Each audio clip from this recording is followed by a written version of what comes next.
मान्यवर, अब एसआईआर पर ही सवाल उठा दिए। मान्यवर, इन्होंने कहा कि एसआईआर आज क्यों हो रहा है। मैं इनको थोड़ा इतिहास और मान्यवर एक नई फैशन हो गई है, इतिहास बताते हैं तो नाराज हो जाते हैं कि आप इतिहास मत बताइए। अरे भला कोई भी प्रक्रिया, कोई भी देश, कोई भी समाज इतिहास को छोड़कर कैसे आगे बढ़ सकता है। इतिहास कोई भी समाज का महत्वपूर्ण अंग है। मान्यवर, हमारे लोकतांत्रिक इतिहास की शुरुआत 1952 से हुई। तो सबसे पहला गहन पुनर्निरीक्षण एसआईआर कब हुआ? 1952 में। एसआईआर की क्या जरूरत है वो कहते हैं, इसलिए मैं कहता हूं। तो उस वक्त प्रधानमंत्री कौन थे? जवाहरलाल नेहरू। किस पार्टी से थे? कांग्रेस पार्टी से। दूसरा कब हुआ? 1957 में। फिर जवाहरलाल नेहरू प्रधानमंत्री थे, कांग्रेस पार्टी से थे। तीसरा हुआ 61 में, उसमें भी जवाहरलाल नेहरू प्रधानमंत्री थे और कांग्रेस पार्टी थे। 65-66 में भी हुआ, एक ही गहन पुनर्निरीक्षण 2 साल में हुआ। उस वक्त भी श्री लाल बहादुर शास्त्री प्रधानमंत्री थे, कांग्रेस पार्टी थे। 83-84 में हुआ, इंदिरा जी थी। 87-89 में हुआ, राजीव गांधी थे। 92-93-95 में हुआ, नरसिम्हा राव थे। 2002 और 3 में हुआ, तब श्री अटल बिहारी वाजपेयी थे। मान्यवर, 2004 में गहन पुनर्निरीक्षण समाप्त हुआ, तब डॉक्टर मनमोहन सिंह जी प्रधानमंत्री थे। तो 2, 3, 4 का एक गहन पुनर्निरीक्षण हुआ, एसआईआर हुआ। उसमें 2 साल एनडीए के प्रधानमंत्री थे, भाजपा के थे, और 1 साल डॉक्टर मनमोहन सिंह। 2004 के बाद सीधा 2025 में गहन पुनर्निरीक्षण हो रहा है और इस वक्त हम हैं। एक पूरा गहन पुनर्निरीक्षण एसआईआर की प्रक्रिया का आज तक 2004 तक किसी भी दल ने विरोध नहीं किया है। मान्यवर, क्योंकि ये चुनाव को पवित्र रखने की प्रक्रिया है, चुनाव के उद्देश्यों को, लोकतंत्र को स्वस्थ रखने की प्रक्रिया है।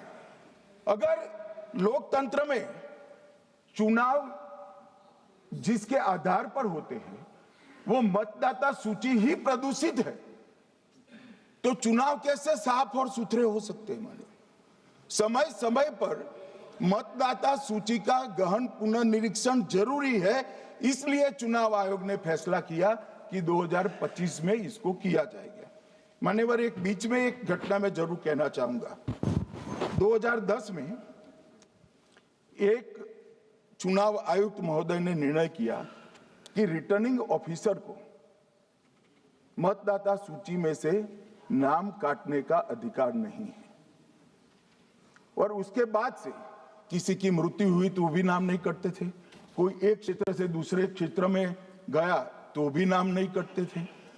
एक व्यक्ति का ट्रांसफर हो गया तो कोयम्बटूर से वो शिमले चला गया, भारत सरकार का कर्मचारी है, तो उसका नाम कोयम्बटूर में भी रहता था, शिमला में रहता था, क्योंकि 2010 में, मैं बताता हूं किस, मैं बख्शूंगा नहीं, आप चिंता मत करो, क्योंकि 2010 में एक व्यवस्था हुई कि किसी का नाम नहीं काट सकते, और उस वक्त भी कांग्रेस पार्टी की सरकार थी। तो एक गहन पुनर्निरीक्षण क्या है? मानिए, एक गहन पुनर्निरीक्षण है कि जिनकी मृत्यु हो गई उनके नाम कट जाए, जो 18 साल से बड़े हो गए उनके नाम जोड़ जाए, जो किसी भी प्रकार से 2 जगह मतदाता है उनके नाम कट जाए, और जो विदेशी नागरिक है उनको चुन चुन कर डिलीट किया जाए। ये गहन पुनर्निरीक्षण। और मैं आज इस मंच से, आपके माध्यम से इस सदन को और देश की जनता को कहना चाहता हूं, क्या कोई भी देश का लोकतंत्र सुरक्षित रह सकता है जब देश का प्रधानमंत्री और राज्य का मुख्यमंत्री कौन हो वो घुसपैठिए तय करेंगे? मान्यवर, नहीं रह सकते। एक मतदाता का एक से ज्यादा जगह पर वोट होना चाहिए। मान्यवर, एक से ज्यादा जगह पर वोट होना चाहिए। जो लोगों का मृत्यु हो चुका है मान्यवर, जिन लोगों का मृत्यु हो चुका है उनका वोट मतदाता सूची में होना चाहिए। मान्यवर, ये SIR और कुछ नहीं है, मतदाता सूची का शुद्धिकरण है। मैं मानता हूं इससे कुछ दलों के राजनीतिक स्वार्थ आहत होते हैं। मुझे उन दलों के प्रति एक प्रकार से अनुकंपा भी है, क्योंकि देश के मतदाता तो वोट देते नहीं है। ये थोड़े विदेशी दे देते थे, वो भी चले जाएंगे।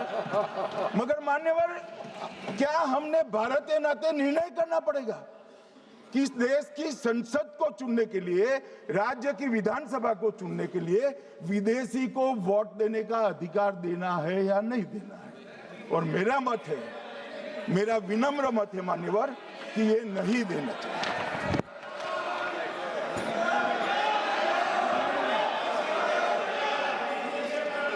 दादा बैठ जाइए प्लीज प्लीज। मान्यवर,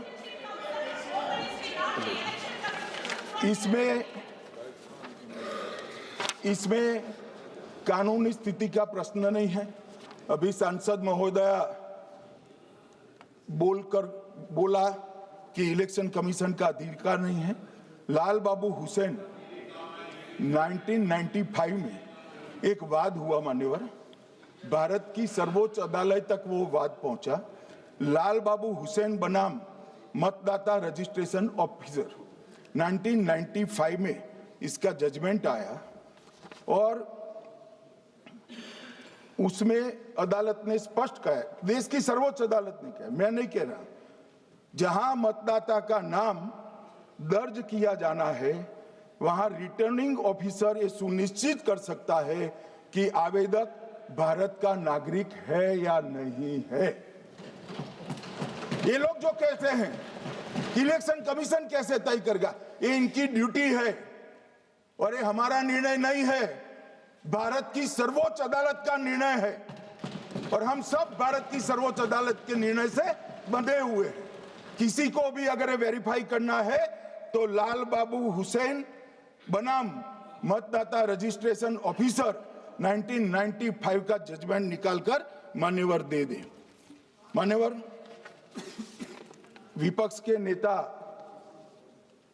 राहुल गांधी जी ने 5 नवंबर 2025 को एक प्रेस कॉन्फ्रेंस में परमाणु बम फोड़ा। अब वो परमाणु बम के अंदर उन्होंने कहा कि हरियाणा में एक ही घर में 501 वोट पड़ गए।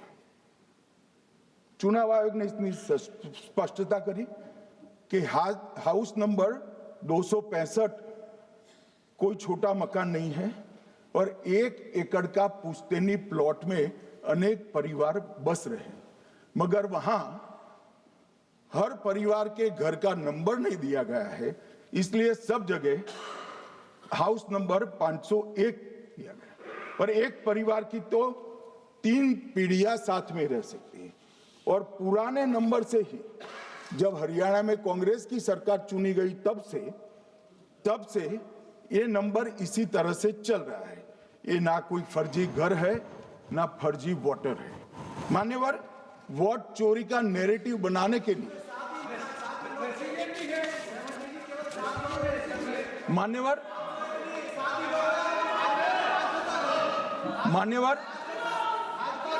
बिहार में भी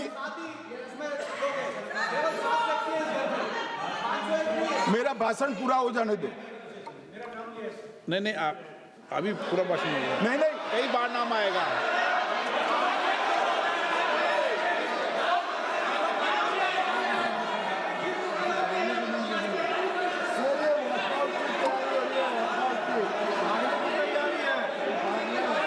माननीय सदस्य, 2 मिनट बैठिए, मैं कुछ बोलना चाहता हूँ। 2 मिनट बैठिए, मैं एक मिनट। माननीय सदस्य, 1 मिनट। मान्यवर, मेरा विपक्ष के नेता से एक निवेदन है कि 2 मिनट सुन ले मुझे, बाद में उनको बोलने का मौका दीजिए। मान्यवर, 2 मिनट। मान्यवर, मेरा आपसे विनम्र निवेदन है, मैं आधी रात तक बैठने के लिए तैयार हूं, मुझे कोई आपत्ति नहीं। मेरा भाषण समाप्त हो जाए, अरे सुनिए ना भाई, सुनो ना, दो बड़े बोलते हैं तब बीच में नहीं बोलते। मान्यवर, मेरा भाषण समाप्त हो जाए। प्लीज प्लीज, नहीं। मान्यवर, मेरा भाषण समाप्त हो जाए बाद में, इसमें जितने भी मुद्दे विपक्ष के नेता खड़े करेंगे, मेरी मर्यादा में इसका जरूर जवाब दूंगा, मुझे कोई आपत्ति नहीं। मेरा विनंती इसलिए है मान्यवर,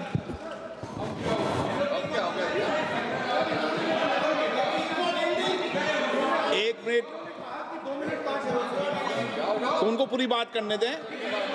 हाँ हाँ, मान्यवर, मेरा विनंती भी मान्यवर, नो प्लीज, डिबेट नहीं करते बेटे। मान्यवर, मेरा विनंती इसलिए है कि शायद वो जो मुद्दा खड़ा करना चाहते हैं उसका जवाब मेरे आगे भाषण में आ जाएगा तो मुद्दा ही नहीं बचेगा, इसलिए मैं कह रहा हूं मुझे पूरा सुन लिया जाए। मान्यवर, बिहार में एक मतदाता की उम्र 34 साल बताई गई, 34 साल की है, इसको 124 साल बताया गया। सच था कि इसमें उम्र 124 बार छपी थी। बाद में मिंता देवी जी ने खुद बताया कि उन्होंने ऑनलाइन आवेदन किया था और वो ऑनलाइन आवेदन करने में गलती हो गई, इसके कारण उम्र 124 बार साल छपी थी। अब इसके आधार पर मतदाता सूची पर प्रश्न कर दिए। सुबोध कुमार नवादा, प्रेस कॉन्फ्रेंस में कहा गया कि एक राजनीतिक दल के बीएलए है, इनका नाम कभी आया ही नहीं, वो भी सच नहीं निकला। रंजू देवी रोहतास, उनको कहा कि एक कार्यकर्ता, उन्होंने बाद में रंजू देवी जी ने स्टेटमेंट दिया, जबरन बुलाकर उनकी वोटर लिस्ट से नाम काट लिया गया, ऐसा आरोप हुआ। तो रंजू देवी ने यही कहा कि कांग्रेस के कार्यकर्ताओं को कहने पर मैंने गलत जानकारी दी थी। मान्यवर, ये जो प्रेस कॉन्फ्रेंस हुई और उसने जिस प्रकार का देश में माहौल बनाया, चलो ये तो मैंने आरोप जो लगाए थे और सत्य क्या है कहा, मगर मैं विपक्ष के नेता ने जो प्रेस कॉन्फ्रेंस में कहा कि मतदाता सूची ठीक नहीं है, इसको सुधार करना चाहिए, तो भाई गहन पुनर्निरीक्षण क्या है, एसआईआर क्या है, मतदाता सूची का सुधार करने की प्रक्रिया है, और वो कर रहे हैं तो भी विरोध कर रहे हैं, पुरानी मतदाता सूची कर रहे हैं तो भी विरोध कर रहे हैं। भाई मतदाता सूची पुरानी हो या नहीं, आपका हारना तय है, ये मतदाता सूची से नहीं होता। मान्यवर, उन्होंने कहा, अपने लॉजिक के समर्थन में कहा कि भारतीय जनता पार्टी को कभी एंटी इनकम्बेंसी का सामना नहीं करना पड़ता। मान्यवर, एंटी इनकम्बेंसी इनके खिलाफ होती है जो जनहित के विरुद्ध काम करे। ये बात सही है कि भाजपा को एंटी इनकम्बेंसी का फायदा विरोध बहुत कम करना पड़ता है। हमारी सरकारें बार बार चुनकर आती हैं, चाहे राज्य में है या केंद्र में, परंतु ऐसा नहीं है कि हम 2014 के बाद एक भी चुनाव नहीं हारे। छत्तीसगढ़ में 18 में हारे, राजस्थान में 18 में हारे, मध्य प्रदेश में 18 में हारे, कर्नाटक में भी 14 के बाद हारे, तेलंगाना में हम जीत नहीं पाए, चेन्नई में हम जीत नहीं पाए, बंगाल में भी हम हारे। भाई तो तब तो ये मतदाता सूची बहुत अच्छी होती है, टब से नए कपड़े पहनकर आप शपथ ले लेते हो। उस वक्त मतदाता सूची का विरोध नहीं करते हो, और जब मुंह की पटखनी पड़ती है बिहार की तरह, तब मतदाता सूची का विरोध करते हो। माननीय मेरे दोहरे मापदंड नहीं चलेंगे लोकतंत्र में। जब आप जीतते हो तब चुनाव आयोग महान है, जब आप हारते हो तो चुनाव आयोग निकम्मा है, बीजेपी का कहने पर चलता है। जब आप जीतते हो मतदाता सूची अच्छी है, मतदाता सूची अच्छी है, और जब आप हारते हो तो मतदाता सूची खराब है। मान्यवर, मुझे कोई आपत्ति नहीं, इस प्रकार का भ्रांति फैलाए तो फैलाए, मेरा दायित्व है कि इस देश की जनता को एक ड्यूअल स्टैंडर्ड की जानकारी देना, जो मैं आज इस सदन में खड़े होकर दे रहा हूं। मान्यवर, आगे पर भी मैं इस विषय को कहूंगा और ढेर सारे आरोपों के मेरे पास जवाब है। जो 3 प्रेस कॉन्फ्रेंस में, एक सादा प्रेस कॉन्फ्रेंस, एक एटम बम वाला प्रेस कॉन्फ्रेंस, एक परमाणु बम वाला, ये तीनों में क्या हुआ, इसके सारे जवाब मेरे पास है। मान्यवर, अब ये कहते हैं कि 2-2 जगह है, 2-2 जगह मतदाता है। मान्यवर, किन किन लोगों के 2-2 जगह मतदाता, मैं इसमें जिनके नाम 2 जगह रजिस्टर्ड है उसका दोष नहीं निकालता मैं, क्योंकि एक जगह से कोई व्यक्ति दूसरी जगह गई तो 2010 के बाद इसको डिलीट करने का अधिकार आरओ के पास से ले लिया गया। इसके कारण ये विसंगतियां खड़ी हुई है। किसके हैं? श्री प्रशांत किशोर जी के 2 जगह मतदाता है, पवन खेरा जी का भी है, तेजस्वी यादव का स्वयं का है, टी सिद्दीकी एनआईसी केरल के नेता का है, मान्यवर संजय सिंह आप पार्टी के नेता के हैं, एक किशोरी पेडनेकर यूबीटी शिवसेना के हैं, इनका भी है। मान्यवर, सामान्य गलतियां हैं, क्योंकि एक नियम आ गया, जिसका जब वोट काटने का जिसका अधिकार है उसको रोक लिया गया, तो आरओ वोट काट नहीं सकता था, इसलिए 2 जगह रह गए। अब वो ही एक गहन पुनर्निरीक्षण से सुधरना है, मगर आप गहन पुनर्निरीक्षण को वोट चोरी कह रहे हो। मान्यवर, वोट चोरी किसको कहते हैं वो मैं बताना चाहता हूं, और हमारे यहां कुछ परिवार ऐसे हैं जो पुश्तैनी वोट चोरी करते हैं।